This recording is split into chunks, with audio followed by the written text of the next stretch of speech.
myself, my name is Dickon Ward. I know of about 5 or 6 other Dickons in the world, so there aren't many of us around, and you probably remember the name.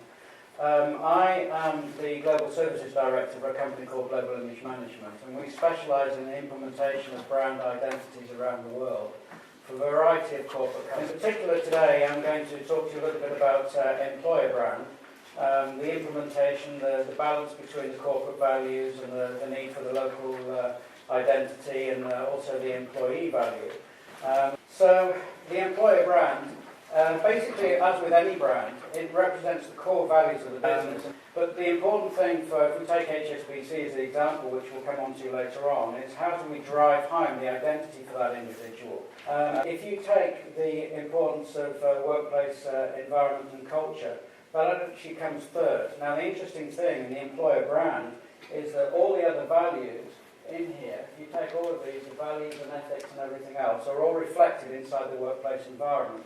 And this is the challenge. This is the challenge that we have every day in our business in implementing brands, whether they're FMCG brands or whether it's B2C, whether it's B2B, whatever it may be. It's this driving the balance between the global consistency, the central core values of the client, and the local side of the business as well. So the world is becoming, as we know, more globalised. But in the reality, we also are in a position where we need this localisation too. We still come across in our business as an implementer the need for a Brazilian guy to speak Portuguese to somebody down the road that's going to be able to implement his project on a local basis. He doesn't want to feel that he's being imposed upon by a different part of the world. He doesn't want to have his product shipped halfway across the world, and he doesn't want to have somebody on a different culture that really doesn't understand his own particular needs. So that's our business, if you like. And so how do we do it?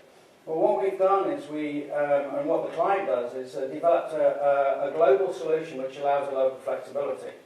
So we actually create a detailed and prescriptive global framework. And then that allows a local customization to ensure a buy-in. Now, if you look at our business, which is global delivery, we lead virtual teams all over the world. We cover about 110 countries. So we have this mixture of cultures, we have this mixture of needs. And this is exactly the same situation with the central corporate values. How do you achieve that local buy-in?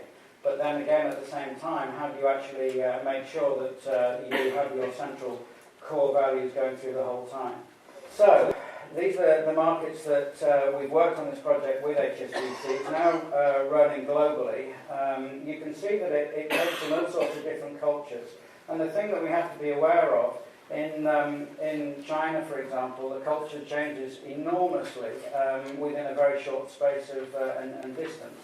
So you have to be cognizant of that, the languages, the cultures, the religions, and so on and so forth, as the best place to work.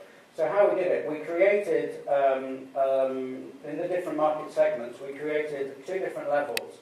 We created a why, which is a strategic approach that the business leaders bought into, and then we had a how, which actually dictated how you would do it. So the framework within the business was not actually what you're going to physically put on the wall in terms of image and that you have to follow the same mantra as everybody else. The how is into the nuts and bolts of how you manufacture it, the choice that you would make and everything else. So along those items, that gave them real value in being able to reduce design cost, allow some flexibility on a local level, but then also create economies of scale through standardised specifications around the world that wouldn't necessarily look the same.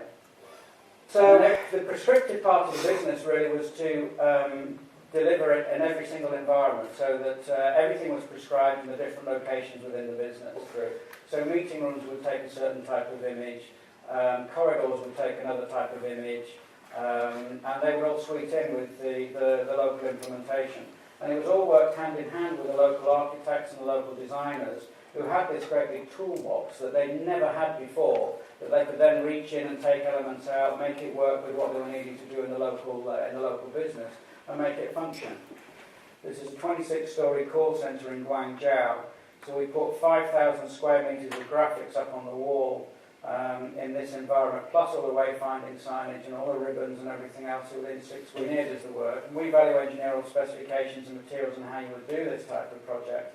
So the reality is it gives a lot of ownership and a lot of character and a lot of, if you like, emphasising this employer brand value at a very low cost. And finally, we've got a little video here.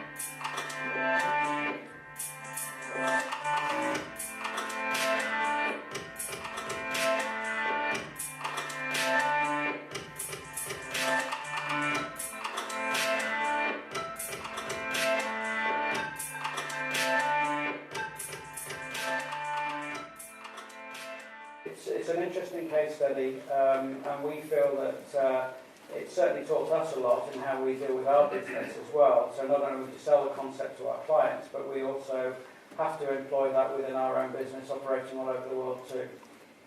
That's it. Thank you very much for being with us.